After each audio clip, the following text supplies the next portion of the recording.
Hey everybody, and welcome back to Life with Lolo. It's time for our weekly recap of Power Book 3, Raising Kanan, Season 1, Episode 9, and it was titled Loyal to the End. Whew, I got it all, y'all. Real quick, before we jump into this recap review, if you are not already subscribed to my channel, please go ahead and hit that subscribe button along with the notification bell. And if you end up liking this recap review, go ahead and hit me with that thumbs up button along with the share button. All right, y'all. So this episode was good. Okay, from start to finish, it was good.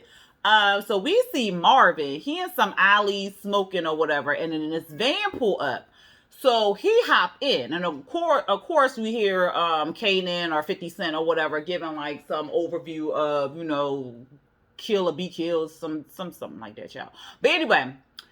He still look like he ain't cleaned up or nothing from the fire or whatever. So then we see Neek, and we see Neek, he walking with his son, and he got like his crew behind him. So I'm like, so maybe Marvin fitting to, do some things.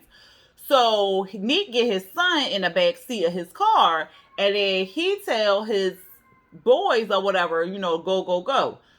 So next thing we see Marvin in the van, this Tommy gun, I think it's a Tommy gun, and he just pop, pop, pop, pop, pop, pop, pop, pop, pop, pop, pop, pop. He is lighting up that car, lighting it up. He lit up the Jeep that was behind me, which held his crew. I don't think he killed them. And Neek's car was bulletproof, so that saved his son and Neek. Because if that car was not bulletproof, Neek and his son would have been dead or whatever. Next thing you know, all these dudes pull up and they pop, pop, pop, pop, pop, pop, pop, pop, pop. But of course, Marvin and his van got away. I said, oh my God, Marvin, you can't even shoot the damn crew. But whatever. Like, he was loading it out. Like if inside the van has so many shells in there, and I don't think Marvin killed nobody. So, I'm like, what? See, this is why somebody in my comments last week gonna tell me I can have Marvin because Lou there. No, don't nobody want no Marvin. He did all that shooting and he ain't killed not a fly. Like, We see Lou, he in the hospital, he in a coma or whatever. So then we see Rox by his side and his boo. I think her name Jennifer. Is it Jennifer? Rox, she like, well, I don't want to leave. This is the boo. She like, I don't want to leave. I want to go shower and stuff, but I don't want to leave in case he wake up and stuff. So Rox like, you can go. Like, my brother, he just sleeping or whatever like that. He just resting up. I know my brother. He gonna come back to us or whatever. So she's saying boo boo on her way. Rox pissed off. Okay. She like, whatever they did to you, I don't like that. They must have forgot who I was. They forgot who I am, but they gonna find out. They about to remember who I am, right? So there's Symphony. He show up at the door. He looking or whatever. Rock's looking at him like, she go out. She go walk down the hallway, go talk to him. Symphony like, well, Kanan told me where you was at or whatever. She like, of course he did. Like, y'all real chummy all of a sudden, whatnot. So she like, if I needed you, I'd have called you. He was like, well, I was worried because, had disappeared. She was like, oh, you was worried? He was like, yeah, that's what normal people do when their boo thing just disappeared. No call, no show type thing. And she was like, well, I'm not normal. And this is not a game or something like that. So she going off. She mad at Symphony, but she ain't really mad at Symphony. She got displaced anger because she mad at what just happened to her brother. So, but she basically tells Symphony he can kick rocks because she don't want to deal with him no more. Even though, 2 episodes ago, she was talking about having his babies and whatnot. But now she like, you know what? Well, we looked at each other. We was in this fairy tale, and we ain't finna do that no more. Like, I ain't fucking Snow White, and you ain't the prince. No, was Snow White with the prince? No, that was Cinderella. Then all of them have a little prince, because the prince had woke up Snow White. Yeah. So she like, you ain't Prince Charming, and I ain't Snow White. We ain't no fairy tales and nothing like that. We ain't got no 7 dwarfs over here feeding us hand and foot. So, no. So, And he like, what? She was like, you know what? Just go on, forget me. It's going to be, she was like, you going to find one of the little college students to screw. I said, Rox. He was like, all right, F you. Oh, finally you grew some balls on this nigga. I ain't think you had it in you or whatever. So then, she didn't say balls. She said some heart in this nigga. So then he walks away. And I was like, well, he going to tell her about Tony? So he did tell, he was just like, tell Marvin Tony can't be trusted. And then he walked off. I'm like, man, you could have dropped some more information because that don't really mean too much to Marvin because he can't put 1 and 1 and make it 2 together. So you need more information with that. But anyway, we back at the alley. So Marvin in the van with all the shells, child. I mean, that van was loaded with shells, okay? Shell casings. So, dude who was driving the van, because, you know, Marvin was shooting and it was somebody driving. That was Yellow Hoodie. So, remember last week, the dude who snitched out Kanan, that was him in the driver's seat. Marvin was like, cause Yellow Hoodie was like, dang man, did you know that thing was bulletproof? He was like, yeah, I heard some rumors about it or whatever. And so he was just like, saying something, and then Marvin had pulled out the gun and was pointing at dude's head. He was like, oh man, come on man. You know, Kanan wasn't gonna get no time or whatever like that. That's why I had said what I said and stuff. So he basically telling him stuff that he is snitching. He like, well, you know, it's just the game and stuff. And Marvin was like, man, that don't move me. That don't move me. Cause he started to cry and shit. I said, you ain't gangster. So he started crying, begging for his life. And Marvin did at least kill him, you know, because I was like, well, you up close, Marvin, and if you miss, you got to go. But he did end up shooting him in the cheek and stuff. And then he poured some gasoline in the van and lit the van on fire or whatever. I said, Lord have mercy. So then we see Malcolm. Malcolm at the hospital. He's smoking a cigarette. So we see these two dudes with these high top fades, child. And they waiting on somebody. So Malcolm peeping all this. This nurse come out and she got like this baggie. So she come out and she get a baggie to the two high top fade dudes. In the baggie was two uniforms. So she give them the baggie and then they give her this roll of money. And then she walked back to the hospital. I said, ooh, child, you finna be fired and arrested. But okay. So then we see Malcolm, he done left. So he already done put it together what's happening. So he went upstairs. And he must have told Rox what was going on. We ain't see none of that, right? So we see the two high top fade dudes. They got on these orderly outfits, excuse me, scrubs, so white. They had white top, white bottoms, white shoes. They came, you know, looking. And then the lady had also gave them these fake badges. So they show it to the cops. And I don't mean to be like, I'm going to just say, they ain't look like they worked at the hospital. Okay, so I don't understand. I don't care if they had the uniform on or not. They did not look like they worked in no hospital. So I needed the cops to be asking some more questions, but whatever. They had food trays, looked like it was food. And then they just walk in, they get in the elevator, they grab this bed. One dude threw the fake food down in the trash or whatever. While he grabbed the bed and got in the elevator. And so they opened up the food tray and they had guns in them. So then they put the guns underneath the pillows on the bed and they just walking, you know, casually walking through the hospital. They looking at that piece of paper that the nurse probably then wrote the room number that Lou was in on there. So they just walking. It was a cop outside of Lou's door, but the nurse distracted him and she talking to him at the nurse's station. So I'm like, oh my God. So then they walking. And they get to the door. So I'm like, whoa, where the hell is Malcolm ass at? Because I know he peeped what was going on. Child, they get all the way in the room. The curtain closed. And then they open up the curtain with the guns out and stuff. And then, Malcolm ended up being behind them and was like, don't y'all even breathe, motherfuckers. And then he had his gun out. And then all these other cops came and locked them up. Of course, they locked up the nurse and they locked up the two dudes. I said, child. Anyway, Mama down, Nicole mama and daddy down at the police station. So we find out in this scene that the detective, the white detective, what is her name? I don't know her name, but Malcolm's partner basically is the one who called the two detectives, or not the two detectives, the two cops, and told them to let you go. So she was the one who did that, because the mama like, well, we heard that you had let her go, and I don't understand why you did that, because she the one who killed my daughter. And a cop like, well, I heard that your daughter had an overdose or whatever. And she was like, yeah, but the drugs came from Laverne or whatever. The drugs came from Laverne. And the daddy is like, we don't know that, honey. And she like, yes, we do know that. We do know that. My daughter was not into no cocaine. Not cocaine. She was like, my daughter wasn't into no ghetto crack. And she wouldn't be with no ghetto. So it was all this ghetto. And the daddy like, you don't know that. We don't know that. She was like, she didn't do drugs before she met Laverne. The daddy like, we don't know that. Like, we don't know that. She was like, yes, we do. Yes, we do. So the daddy getting frustrated with her and is like, look, you making things worse. Like, let's go. She was like, worse, making things worse. How I'm making things worse? Nicole is dead and stuff. How I'm making things worse? And then she starts screaming, and daddy starts screaming at her. And so she tells the cop, like, look, either you do something or I'm doing something, because I know some powerful people. And what she say? I know some powerful people who will stop this from happening to us. I said, oh, the white people, you know, some powerful people that stop it from happening to y'all white people. Oh, okay, I got you. So we saw in that scene, not only did we see that the detective, I'm all stuttered, that the detective had let Juke go, but we also see that the daddy is not as confused as he pretended to be. Because, you know, daddy was always confused, but then, you know, he really knew what was really going on, but yeah, he ain't want to give his daughter up too much.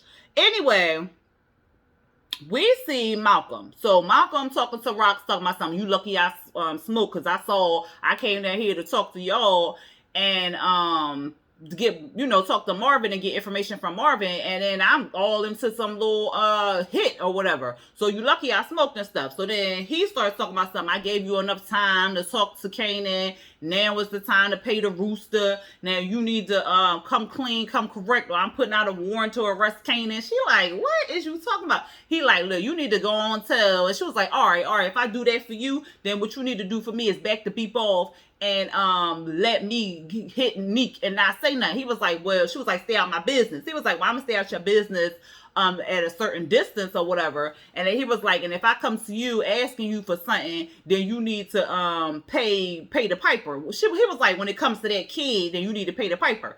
She was like, what did you mean? He was like, don't worry about that. We can discuss that later, but I'll let you know when we can meet up. And if I see anybody else there but Kanan, they getting wet up or whatever. So I was just like, child. I'm like, in the back of my head, I'm like, do he really want to know Kanan because Kanan his son, or is he just want to know Kanan because Kanan can give him some bone marrow? Like, child, if he wasn't sick, would he be so interested in Kanan? Y'all know what I'm saying? I don't think so. But anyway, we see Juke. She at the gravesite and stuff. You know, at Nicole's gravesite, she got the letter in her hand. I don't think she even opened it up yet, but she got the letter in her hand. And then the cop, Malcolm's partner, come up, starts talking to her child, talking about something. She's sorry for her friend, and what she was saying, she was asking, like, did the cops treat her nicely when, you know, she asked them to let her go? And she was just saying, like, how love is sick. She was just trying to get on Juke's good side. Telling her that her first girlfriend was Megan, and she was so in love with her. Megan told her how to be her, and all this other stuff. So she was trying to, you know, cozy up to Juke and get nice so she can get some information from her or whatever. So then she also said that, she was like, well, we could go get a water ice down at Corona. You want to go with me? So Juke started walking when I was like, oh, okay, Juke. At the whole time the lady was talking, she didn't say nothing. So then we see Kanan. He finally make it to the hospital, child. He asking, you know, why Lulu got moved and stuff. And she tells them, you know, it was a hit. But now he's safe. You know, the people got arrested or whatever. And he was, you know, Kanan was worried about him. She was like, yeah, but because he was like, well, how long he been out or whatever. She was like, well, they put him to sleep so his lungs could get better. But, you know, he should be coming out of it soon. And so she wanted to talk about the last conversation that they had with her dropping the information on when she did the D-Wiz and Buck 20. Well, she ain't do nothing to Buck 20, but why she did it in reference to Buck 20. And he was just like, I don't, you know, you ain't got to say no more. I get it or whatever. And he like, well, I just want to help you and Uncle Lou, and I want to help you. And he basically was just like, put me in the ring. I'm ready. You know, I'm loyal. I ain't going nowhere. Let's do what we got to do, mama. Like, I'm here. Oh, like, use me, utilize me. I's here. So, of course, she thinking, and she like, So then we see Juke. She with the cop. They get the water ice and stuff like that. And then Juke finally asked her, like, why you following me? And she was like, well, I just wanted to see how you was doing. 1 second, y'all. Sorry about that, y'all. They had brought me food. Anyway, Juke asked her, like, why you following me? She was like, well, I just want to make sure you okay or whatever. And so then she started telling her about, because at the grave, she had told her how her dad was an alcoholic, and that's how she fell in love with Megan and all this other stuff. So now she like, well, you know, She said something about her brother committed suicide, and then that's why she became a cop because of that. And so Juke like, so what we supposed to do? What we supposed to bond over, all our effed up families and stuff like that? Like, I already got enough going on with my family. I don't need to bond over our family stuff. She was like, well, no, I'm just trying to talk to you about some stuff or whatever. And I heard that crack killed your girlfriend. And then, do you know who made it? She was like, no, I don't know who made it. She was like, well, I heard on the streets that Kanan had something to do with that. Juke was like, that's the MFing lie. He had nothing to do with it. So I thought last week she had kind of knew that Kanan had made the crack, because she was just like, you don't even gotta talk about it or nothing like that. But she knows that he gave it to her, but she don't know that he made it. So when the detective dropped that information, I was like, ooh, Kanan about to get it. But Juke basically brushed her off and told her, like, look, stop following me. I ain't no snitch. You ain't gonna get no information out of me, so don't even try it. So then we see Marvin. He going to the chapel. Rock's sitting there. She's saying she praying for forgiveness for the things she about to do.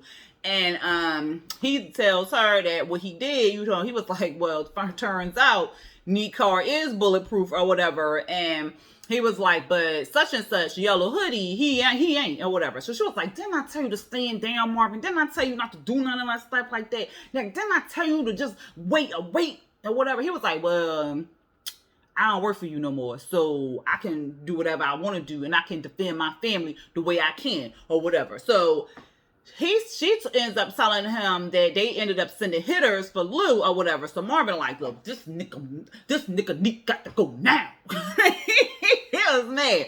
He was like, and I saw him, he bringing up a crews from all over the place. He ganging up or whatever. So she like, look, we gotta work together. I need you back. He was like, no, I like working as a solo team. I like making my own orders and stuff. I don't want to listen to you all the time. I said, Marvin, you ain't been on your own but a few hours, boo. Like, what did you talk about? And so apparently he was in charge. And then when he got on that stuff, she took over or whatever. So that's what she tell him. She was like, the only reason why I took over is because you was a crackhead. Like, you did this to yourself. Like, I had to take over or whatever. He was like, yeah, but you better at me than this. She was like, no. She was like, yeah, I'm just saying, you better at me than this, Rocks. But, I'm still a man. And I demand respect. I demand respect. I'm lying, hear me roar type stuff. I said, well, he was like, I raised you and Lou when, mama and them was down and stuff like that. I did that or whatever. She was like, all right, yeah, you did that. But come on, let's ride together. We family and stuff like that. And so then they do this little fist bump. And then she tell him to soldier up, because they got to get back on these corners because it's about to be a revolution. I said, oh, okay. So then we see Malcolm. He at the doctor's office, child. You would have thought he already got the damn blood. I was about to say blood marrow. You would have thought he got the bone marrow himself already, child. I said, first you got to meet with Kanan. He was like, yeah, I got a son. But his mama, she a piece of work. She was like, remember now that you got to get permission. He was like, yeah. We going to get that. And do it soon, because you fixing to die. So he was like, yeah, don't worry about that. So then we see the boo with Lou. So the boo with Luke or whatever. I say Luke. The boo is with Lou, and they talking about, boo, which is Jennifer, and Juke. They sitting there and they talking about how Lou ain't wake up yet, because he was supposed to wake up that day, but he's still in a coma or whatever. And so Juke like, well, what does that mean? She was like, that means he got something deeper that the doctors don't know about. So they just sitting there. Rocks come in, she hugs Juke and say like, I heard about your friend. I'm sorry to hear about what happened or whatever. And so Juke like, well, can I talk to you, alone? So then they go to the next room and they start talking. So Juke basically told Rocks that the detective came to her and was talking to her and was putting out that Kanan had something to do with the blue tops. And she was like, that ain't going too far. And nothing like that. And what else she said? She was like, and then she said something about, connections between D-Wiz and Kanan, and she trying to put stuff together. So Rox was like, well, why is she coming to you with this? Like, what makes you so special type thing? Why she coming to you? She was like, well, I ain't tell her shit. She was like, I ain't even say you did tell her that. She was like, but she trying to bond or something like that. I don't know. And she was like, well, it seemed like the police like you. And she was like, well, I ain't no friends with no cops. She was like, sometimes it's good to have cops as friends or whatever. And so it ended there. So then we see Kanan and Marvin. So Marvin giving Kanan all these guns to scratch the serial numbers off and to scratch inside the barrel or whatever to make, the bullet less identifiable. So he gave Kanan a gun, and so Kanan, like, this gonna be your piece or whatever, because your mama, she wants you on the corners and stuff. He like, what? For real? She putting me in for real? And he like, yeah, whatever. So, he telling Marvin, like, look, you gotta man up. Like, this your time. Like, you gotta man up. You, Kanan Stark, you DEFCON son. Like, you made for this or whatever. So, something had happened, child. What had happened? Oh, because I'm reading all this other stuff. So then Kanan, they just talking or whatever like that. And then Kanan listening to the music. Kanan like, well, if I'm DEFCON son and I'm about to be on these corners, my first time on the corner, I can't be listening to these, this old-timey ancient music or whatever like that. And so, I can't remember who was on the radio. I think it was Marvin Gaye. Was it Marvin Gaye? Was it Marvin Gaye or Smokey? I don't remember what the song was. But at any rate, it was something, back in the day. So he was like, you better go on Juke Room. So Kanan was about to get up and go on Juke Room and find some music. So Marvin was like, man, shut up. You don't know about no music and stuff like that. He was fake mad. So then he gets up and go into Juke Room.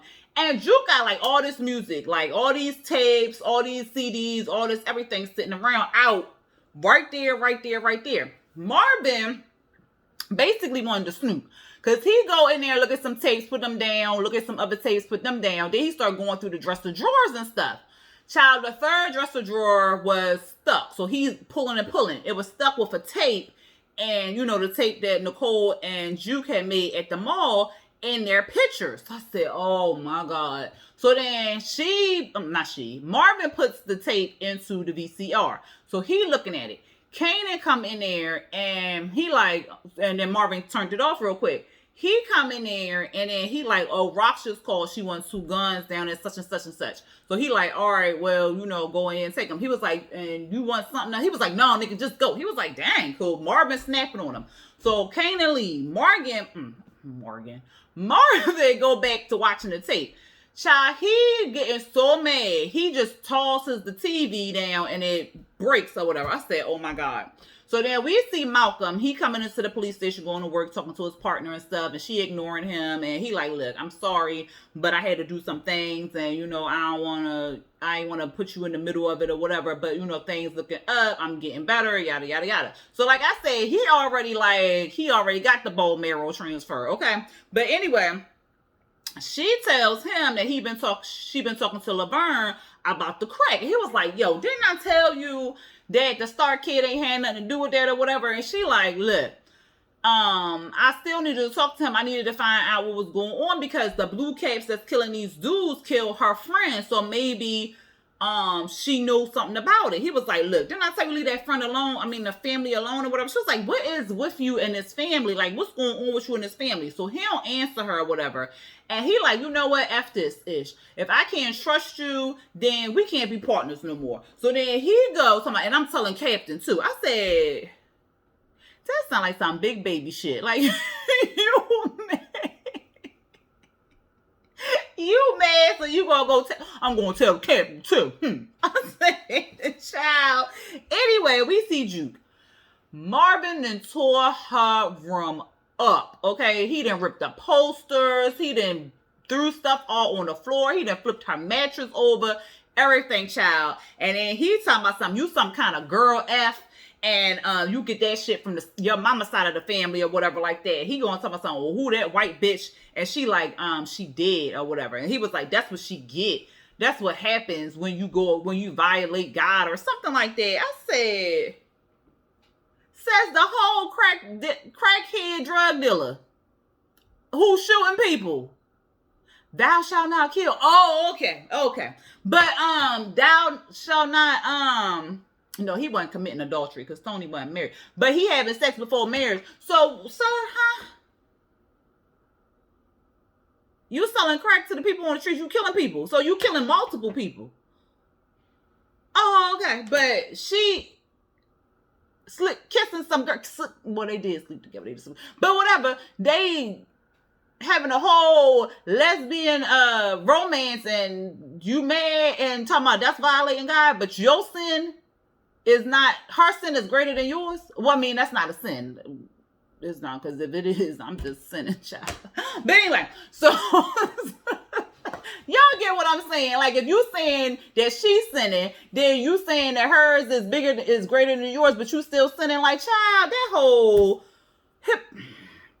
it's the hypocrisy for me. But anyway, he gonna say some what did he say?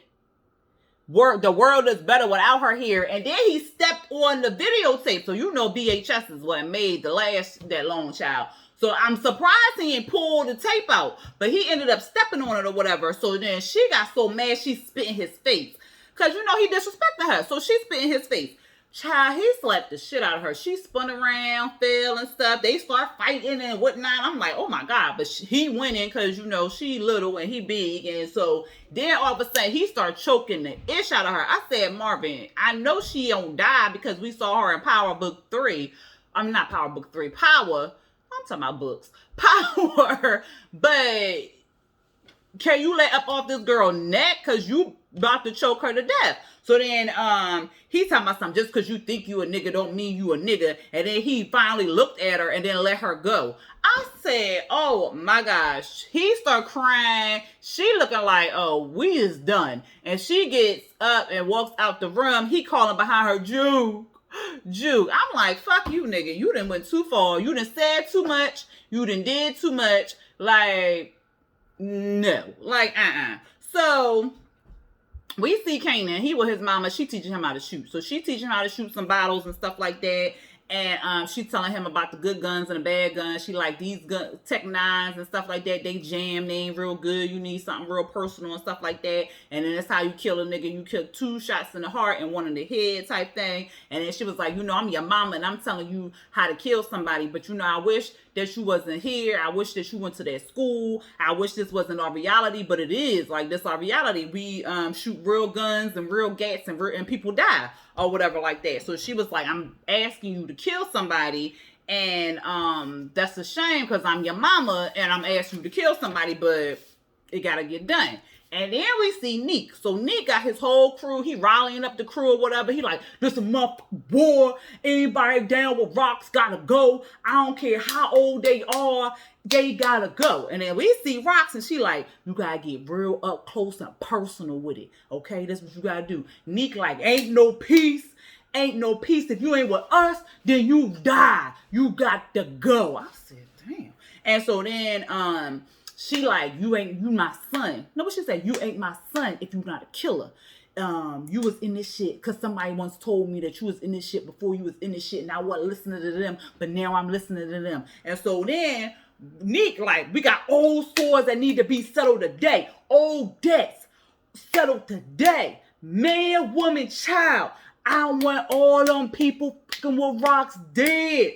I was like, Lord. So then she was like, I see you clearly now. I ain't gonna lie to you no more. This the uncut raw shit, okay? It's in your hands and your heart. You my son. And you the only one that can do this. And when she was talking, I was like, oh, she about to set him up to kill the... Oh. So, and anyway... So then we see Neek, and he like, these are streets, and these are corners. Let's go. And they like, oh. And so then it was like, Spartacus. And so then they go. And so then she telling, we back at Rocks and Kanan, and she like, you squeeze this trigger, and you save me, baby. Save all of us, or whatever. So I'm like, ooh. So then we see Lou. I said, oh, my baby. My baby. So then he waking up. And he touched Jennifer's face and stuff. She was like, oh my God, Lou, you need anything? Oh my God, they said you wasn't going to wake up. And I didn't know. And she just rambling, child. She was like, you want anything? Oh my God, no. He was like, no. And so then she was like, how you feeling? I'm feeling like some burnt chicken or burnt deep fried shit. She was like, oh my God. So she run out in the hallway. She like, he's awake or whatever. He like, where everybody at? I said, Lou, they handling business in the streets, baby. And so then we see Juke. She hiding on the sideline, but she waiting for the detective. So the detective come out and ask her who messed up her face or whatever. She tell her, she got to go off the streets. We see Rock, she in church or whatever. I said, Rock's in church. Because at first, they was having the whole like, hallelujah. And then I was like, well, who in church? Like, what's going on? And it was rocks. I said, what? So she was in church or whatever. So then we see Juke. She's sitting with the detective. She talking. And then she ends up saying, like, Neek fitting to put a hit on them. Like, y'all messed up his stash or whatever. So he fitting to come at y'all hard or whatever. And she was just like, huh, why are you telling me this? She was like, because I don't want to see nobody else hurt. I said, So then we see Rock. So she getting a little refreshments. You know how they had the cookies and a little juice, you know, in between services and whatnot. And then after the service, they be having a big buffet. But anyway, she talking to this lady. This lady was like, Rox, why you here? She was like, I'm just here, I'm just here getting the word, mama. I said, mama? Oh, because I thought mama and daddy was okay, but I got lost somewhere, child. Maybe they, they was better with, they got the Lord on their side and stuff. But anyway, she was like, well, it's been a year since you've been to church, so, what's going on with you? She was like, well, have you ever wondered why I turned out the way I turned out? She was like, I raised you right. So don't be putting that on me. I said, that ain't what she asked you, mama. So you feeling a little guilty. Okay. But anyway, she was like, then stop asking me questions. I said, well, didn't you ask her how she was doing and why she was in trouble? You was asking her questions. See, Rox, get away from your mama because she a problem. So she talking about something, boy, your mama ain't a problem. You are. I said, see, Rox, get away from her. Don't sit at her table. Something wrong with that lady. Something wrong with her. And so then we see Marvin. He driving down the block. He checking on the corner boys and stuff. And then he pulled over into an alley and get a corner boy some weapons or whatever. So I said, oh, okay, what's going on here? So then we see Kanan.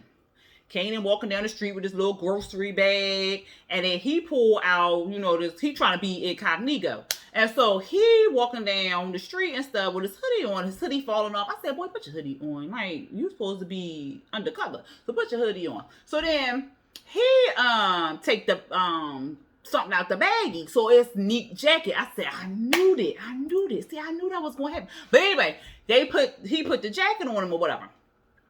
And so then his hoodie like falling. But I'm like, if you supposed to be Neek, won't you put your hoodie on so people from the back won't see you? So then he must have heard me and stuff. So he put his hoodie up. So then he walking. We see Malcolm. And I was like, yep, I knew it. And so we see Malcolm. He like, man, I've been rehearsing all day what I was going to say to you, and like, I don't even remember what I was going to say, but I'm glad you showed up. Now, Kanan, he was like nervous and acting scary while he was walking up there. He was like, oh, and then he put his game face on. Then he walked up there. But then when he saw the cop, he was shooketh because he was like, wait, what? Like, this one?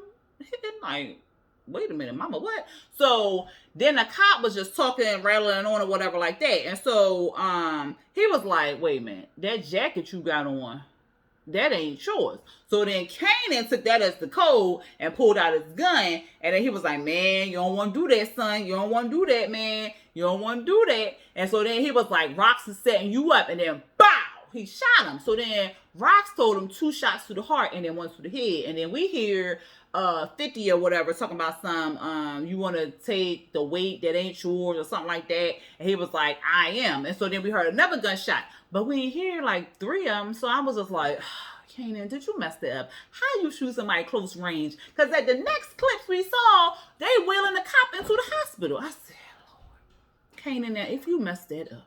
I swear. But anyway, y'all, that was the episode. Like I said, it was good. I enjoyed it.